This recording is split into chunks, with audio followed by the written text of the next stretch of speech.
Technology ज़िंदगी आसान बनाती है, लेकिन मसनूई ज़हानत की टेक्नोलॉजी चैट जीपीटी से अपनी जान लेने के मशवरे किए जा रहे हैं। ये इंकशाफ ओपन एआई ने अपनी ब्लॉग में किया है, जिसके मुताबिक हर चैट जीपीटी के तकरीबन 80 करोड़ हफ्तावार सार्फिन में से तकरीबन 0.15% यानी तकरीबन 12 लाख सार्फिन के पैगामात में खुदकुशी के ख़तरे से मुतालिक इशारे पाए गए हैं, जबकि 6 लाख सार्फिन ज़हनी दबाव या नफसियाती बहरान में मुब्तला हैं। ये इंकशाफ उस वक्त हुआ जब अमरीका में एक 9 उम्र लड़की की खुदकुशी के बाद कंपनी पर मुकदमा दायर किया गया। दूसरी जानिब 22 आलमी नशियाती इदारों की तहकीक ने बताया है कि एआई चैटबॉट्स, जिनमें चैट जीपीटी भी शामिल है, खबरों को 45% मौक़े या गलत तोड़ मरोड़ कर पेश करते हैं।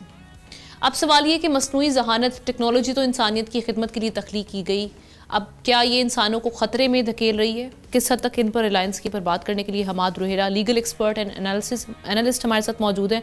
उनसे इनका एनालिसिस लेते हैं सारे मामले पर। Hammad, thank you so much for joining.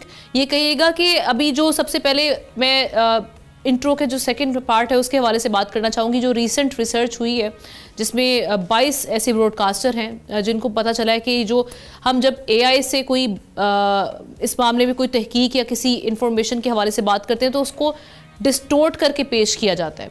सो एक ऐसे वक्त में जब हम ये देख रहे हैं कि ओपन एआई के मुताबिक हर हफ्ते ओवर 1 मिलियन यूज़र्स खुदकुशी की प्लानिंग के हवाले से पैगामात भेज रहे हैं, ये कितना अलार्मिंग है, क्योंकि डिस्टोर्ट किया जाता है इन्फॉर्मेशन को, अपना ओपिनियन उसमें ऐड किया जाता है। तो किस हद तक इससे बचा जा सकता है? देखिए, आपका टॉपिक बहुत इंपॉर्टेंट है, उसका फर्स्ट हाफ भी बहुत इंपॉर्टेंट है, लेकिन आप पहले जिस सेकंड हाफ पे फोकस करना चाहती हैं उसके बारे में हम सब जानते हैं कि जब हम कोई भी चैटबॉट यूज करते हैं तो हमें वही जवाब मिलते हैं जो जवाब हम सुनना चाहते हैं। ये एक बड़ा अजीब सा ट्रैप है जो जिसको चैटबॉट्स को ऐसे डिजाइन किया गया है कि एक ऐसा वैलिडेशन ट्रैप बन जाता है कि यूजर उससे हट ही नहीं पाता। वो वही जवाब आपको है जो जवाब हम सुनना चाहते हैं, और ख्वाब वो जवाब बेशक कोई ऐसा हो जिसमें हम जैसा कि आपकी पहली खबर है कि हम कोई सेल्फ हार्म की बात कर रहे हो, किसी और को नुकसान पहुंचाने की बात कर रहे हो, या किसी भी चीज की इंटरप्रिटेशन की बात कर रहे हो, ओपिनियन की बात कर रहे हो, तो वो आप ही की थॉट्स को वैलिडेट करता है, ख्वाब वो डेंजरस थॉट्स क्यों ना हो। और ये एक बड़ा डेंजरस ट्रेंड है क्योंकि इससे वो बहुत ज्यादा इन ऐसी थॉट्स को नॉर्मलाइज कर देता है, क्रिमिनल थॉट्स को भी नॉर्मलाइज कर लेता है। ये चीज अब थ्योरी में नहीं रही, हमारे सामने बहुत सी मिसालें आई हैं। एक मिसाल का आपने यूएस का जिक्र किया, इससे पहले यूके की एक मिसाल है 2023 की गालबन, जिसमें जिस शख्स को पकड़ा गया तो उसने कहा कि मुझे जो मेरा एआई कंपेनियन है वो इनकरेज कर रहा था कि मैं फलां शख्स को मार दिया जाए या उसको मार दूं। ऐसे ही एक बहुत दिलचस्प न्यूयॉर्क में एक और वाकया पेश आया। वहां के न्यूयॉर्क टाइम्स के कॉलमिस्ट को जो उनके एआई बॉट्स थे वो उनको इनकरेज कर रहे थे कि तुम अपनी बेगम को छोड़ दो क्योंकि तुम एक खुश पोजीशन में नहीं हो, हैप्पी स्टेटस में नहीं हो, तुम्हें उसको तलाक दे नहीं चाहिए, और मैं तुमसे बहुत ज्यादा तुम्हारा ख्याल रखती हूँ और ख्याल रखूंगा या जो भी है, तो आप अपनी शादी को भी तोड़ दीजिए। इसके अलावा बेल्जियम में मिसाल हमारे सामने है जहां पर एक शख्स ने एक दूसरे आदमी को अपनी जान ले ली, और उसकी बेगम ने भी यही बताया, बाद में यही इल्जाम लगाए कि जो चैट बॉट्स ये यूज कर रहा था वो इसको इनकरेज कर रहे थे। एडम रेन की मिसाल गालबन आपने उसी की तरफ इशारा किया था, यूएसए की जो मिसाल है उसमें भी यही हुआ था। इस सेल्फ ट्रैप को समझने की जरूरत है। बेसिकली जब हम चैटबॉट को कोई प्रॉम्प्ट देते हैं, यानी कि जब कोई सवाल पूछते हैं उससे, तो उस प्रॉम्प्ट को वो एक टोकन में तब्दील कर देता है। अब टोकन क्या है? टोकन एक मैथमेटिकल रिप्रेजेंटेशन है उस सवाल की, उस टेक्स्ट की जो हमने उनसे पूछा है। अब उस मैथमेटिकल कैलकुलेशन को देखते हुए ये कैलकुलेट करते हैं चैटबॉट्स के आपको क्या जवाब चाहिए, और उस कैलकुलेशन के बाद आपको वो जवाब देते हैं जिसकी आपको तवक्को होती है। सही जवाब देना इनका मकसद ही नहीं है, इनका मकसद होता है कि आपको वो दिया जाए जिसकी आप तवक्को कर रहे हैं। तो यानी कि आप एक ऐसे इको चेंबर में घुस जाते हैं जब आप इन प्लेटफॉर्म्स को यूज करते हैं, तो जहां आपको वही सुनाई देता है जो आप सुनना चाहते हैं। और क्योंकि ये जो लार्ज लैंग्वेज मॉडल्स हैं ये इंटरनेट के डेटा के ऊपर ट्रेन किए जाते हैं, वहां से ट्रेन होते हैं, वहां से डेटा लेते हैं तो ट्रेन होते हैं। जब हम इनसे कुछ सवाल करते हैं और ऐसा सवाल जो इंटरनेट पे इनको नहीं मिलता या इनके अपने डेटा में इनको नहीं मिलता, तो इनकी ड्राइव इतनी सख्त होती है वो जवाब देने के लिए कि ये हेलुसिनेट करते हैं और वो जवाब खुद से गलत जवाब क्रिएट करके आपको दे देते हैं। तो ये तो इसकी तरफ इसका एक डिजाइन फॉल्ट है। जो केस है उसके बाद कुछ चीजें तो की गई थी, कुछ ऐसे इकदाम किए गए थे जिनमें से पेरेंटल कंट्रोल इसमें ऐड किया गया था, हॉटलाइन क्राइसिस, इस तरह के मामला उसमें हुए थे। इन इकदामात के बाद अभी भी गैप्स हैं, तभी तो हम देख रहे हैं कि ये एक रिसर्च सामने आना ब्रॉडकास्टर्स की जो ये कह रहे हैं कि डिस्टोर्ट करके चीज़ें आपको आगे पेश की जाती हैं ओपन आई जो चैट बॉट्स हैं इनकी जानिब से। सो एआई कंपनीज की अकाउंटेबिलिटी के लिए ऐसे कौन से आप समझते हैं कि लीगल और रेगुलेटरी मेजर्स लेने की ज़रूरत है? देखिए, अब हम ऐसी दुनिया में रह रहे हैं जहां पर अब ये भी नहीं हम कह सकते कि ऐसा दौर शुरू होने वाला है जहां हमारे रिश्ते मशीनों से जुड़ जाएंगे।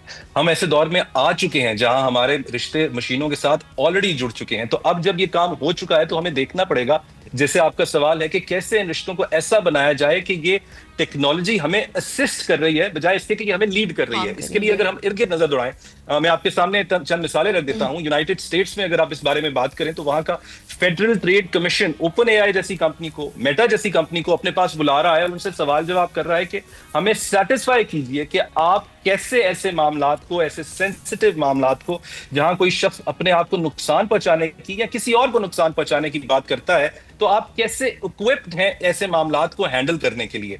अभी तक कोई सेटिस्फैक्टरी जवाब ऐसे सामने हमारे नहीं आए, जिसकी एक बड़ी वजह है कि इलिनॉय जैसी स्टेट ने, नेवाडा जैसी स्टेट ने, यूटा जैसी स्टेट ने ऐसी कानून साजी की हुई है कि जहां पर थेरेपिस्ट की जरूरत है, साइकोलॉजिस्ट की जरूरत है, वहां पर एआई को आप इस्तेमाल नहीं कर सकते। इसी तरीके से यूरोपियन यूनियन के कानून को अगर हम देखते हैं, अगर हम उससे रहनुमाई लेते हैं, तो उसके आर्टिकल 5 में लिखा हुआ है, जो उनका एआई लॉ है, उसके अंदर उन्होंने बड़ा क्लियरली वाजे किया है इस चीज को कि जहां पर भी ह्यूमन वल्नरेबिलिटीज का जिक्र होगा, जहां पे वल्नरेबिलिटीज पाई जाएंगी, वहां पर एआई को इस्तेमाल नहीं किया जाएगा। हमें अपने अरबाब इख्तियार को बताने की जरूरत है, उनको समझाने की जरूरत है कि ये कौन से डिजाइन फ्लॉज हैं जिसकी वजह से एआई सही जवाब नहीं दे सकता। हमें ये बताना चाहिए कि एआई समझना चाहिए, बल्कि सबसे पहले लोगों को समझाना चाहिए कि एआई ऐसे डिजाइन हुए हैं, ये चैटबॉट ऐसे डिजाइन हुए हैं कि जब आप इनको यूज करते हैं तो ये आपको अपने पास रखना चाहते हैं, ये चाहते हैं कि आप ज्यादा से ज्यादा वक्त उसके ऊपर गुजारें।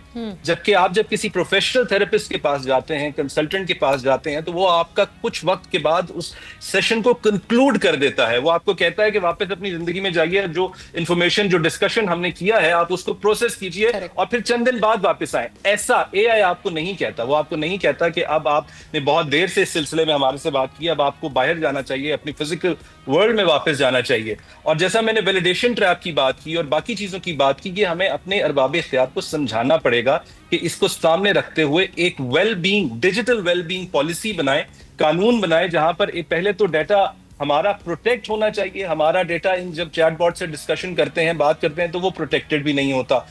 तो सोशल मीडिया के साथ भी प्रोटेक्टेड नहीं होता, वैसे भी हमारा डेटा प्रोटेक्टेड नहीं है। तो इस जो बिल अभी तक पेश किया गया है, इसको पास नहीं किया गया, उसको पास किया जाए, साथ ही साथ डिजिटल वेलबींग की पॉलिसी भी इस सिलसिले में बनाई जाए। सब्सक्राइब करें और बेल दबाएं ताकि कोई खबर रह न जाए।